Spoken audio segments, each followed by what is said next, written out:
I 31M refused to give my stepsisters any of my inheritance. My father began dating a woman when I was 8 years old. He and my mother had already split. The woman he began dating had 3 other children from another relationship. And me and my SM never got along. I never got along with her or her children, and this relationship only seemed to get worse when I moved in with my father when I was 12 years old. So for context, my father is a very emotionless man. He made it very clear to my stepmother that she would not parent me, and he would not parent her children.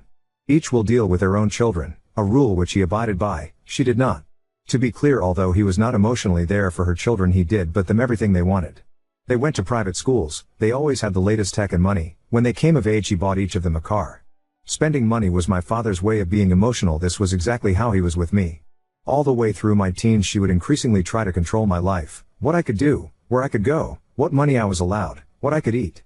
If I mentioned it to my father, he would talk to her and it would stop for a couple of months and then begin again. The cycle continued all throughout my childhood. TBH, nothing she did really bothered me. After years of being around them, they all just became irrelevant to me, as harsh as it sounds. I had no negative or positive feelings towards any of them. Fast forward to when I was 15, and this is when the relationship between myself and her children really took a turn for the worse. My father got diagnosed with cancer. As soon as he was diagnosed, he wrote a will and left me everything. The house, the cars, his money, his savings, his other properties, his business, literally everything. The will was left his solicitor, and a copy was given to him. He placed this with all his other documents in a secure place so people would know if anything happened to him what his wishes were.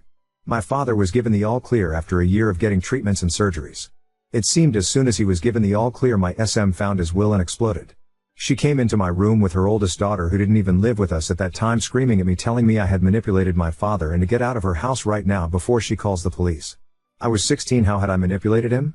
I left. As I said previously, nothing these people could say to me would ever bother me. They were irrelevant to me. I rang my father and informed him what had happened. Also said preciously, "My father is emotionless. I have never heard him change his tone of voice, let alone get angry." He turned up to the house within 20 minutes of getting my phone call, and as soon as he was back, he told my stepsisters to leave so he and my SM could talk. My stepsisters came outside and all 4 of us were there, and I believe for the first time in my life I heard my father raise his voice. I couldn't make out what he was saying, but after 5 minutes he came out of the house, told me to get into his car, we were going to get food. In the car he went back to his normal self. My dad's never tried hiding anything from me, so I asked what he said to my SM. He had told her everything he owns goes to me, that will never change. The next few years I don't think my SM or stepsisters spoke to me, maybe meannual things like hello, goodbye, but definitely not a conversation, not until I was 18. When I was 18, my dad and my SM gathered me and her children and informed us all that they were buying a new family home. My SM oldest daughter said, "Al, that's nice. You'll get a good price for this one," and before my SM replied, my father interrupted and informed us all he wasn't selling, he was giving the house to me. This as his house he had bought before he even met my SM. Every one of them turned and in unison began screaming at me how I'd take all my father's money and things along those lines. I didn't even know my father was giving me the house. I didn't even know he was buying a new one. My oldest stepsister began hysterically screaming for me to give her the house. She had a husband and a child, she needed it, and I was going to uni, so I didn't. My father then piped up with his calm, unchanging voice that the new house being bought would be split equally between himself and my SM, so when they pass I would get his 50% and they would share their mother's 50%. This did not help the situation, and instead I began getting screamed at more. I was indifferent to them, so I didn't really faze me, and we moved on. 12 years later, I am now 30 years old. My SM and my father have been broken up for about 3 years. Still living together, just completely separate. I haven't spoken to my stepsisters in 10 years, even though I see at least one of them every other week. My SM got diagnosed with terminal cancer. She only had 12 to 18 months to live. She moved in with her eldest daughter due to needing round-the-clock care, and my father couldn't provide it for her. So 4 months pass and none of them have contacted my father, not once. He had a stroke and ended up going into a coma. After being in the coma for 2 weeks, I reached out and let my SM know. I didn't delay on purpose, they just never crossed my mind. The day after I informed her, I went around to his house to collect all of his documents in preparation for his death. I wanted everything ready rather than have to search for it, and his locks had been changed. This didn't bother me, I just went home and forgot about it. 3 weeks later my father came out of his coma and was due to be sent home. He was severely unwell, but he was alive. So went round to SM, got the new keys and took him home. After a week of being home, he received a letter from his pension informing him of a beneficiary change, so he rang and his pension had been changed into my SM name. Now my father had 3 private pensions and every one of them had been changed. His signature had been forged on documents. We then went through every important thing that was of value. Pension, cars, bank accounts. Everything. She had changed all of my father's car logbooks into her name and his pensions. In total around $850K worth of assets and money she would have stolen if he had passed away when he was in his coma. However, the one good thing from this was when we rang the mortgage company for the property they had bought together, they had informed us that the property was in fact bought on a joint mortgage, which means both of them own 100% of the property. If one dies, the survivor gets 100% of the property. This wasn't an issue for my father. He said she could have 100% if he dies before it sells. Once confronted with the attempted theft, she just said, "I thought you would have wanted me to have it." After this, the relationship between them soured. They both wanted to sell the house. However, she wanted 100% of it. They agreed he would get 30, she would get the 70. He was happy to give it her. So we were going through some more of his documents and found his life insurance documents. I knew my father was wealthy, but I never imagined how wealthy until I seen how much the life insurance policy was for, and I was down as 100% beneficiary. Whilst reading through the life insurance documents, I noticed a small section on a cohabiting policy. So my father rang them and they informed us yes, even though I was down as beneficiary, she would still be entitled to claim 50% because they are legally in a cohabitation partnership. Doesn't matter, they are no longer together, they have a joint mortgage, which is all the proof she would need. So after my father had taken a turn for the worse and speaking to a solicitor, me and him devised a plan. We asked the solicitor to send a letter to them informing my father would not sell the property unless it was a 70-30 split to him.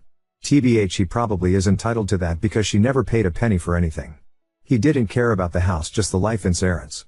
Now one of my stepsisters is a solicitor, and we were hoping that her first reaction would be to ensure her mother got at least 50%, not 30.5, and we were correct. A week after our solicitor sent the letter, we received a notice of severance from my stepsister informing my father that on the grounds him and my SM had split, they are both entitled to 50% of the house. This is what we needed to legally show she is no longer cohabiting. My father passed 3 weeks after we received this. His funeral, my SM and stepsisters turned up, and they were joyous, happy, laughing. This didn't really bother me. I knew how petty they were and expected it.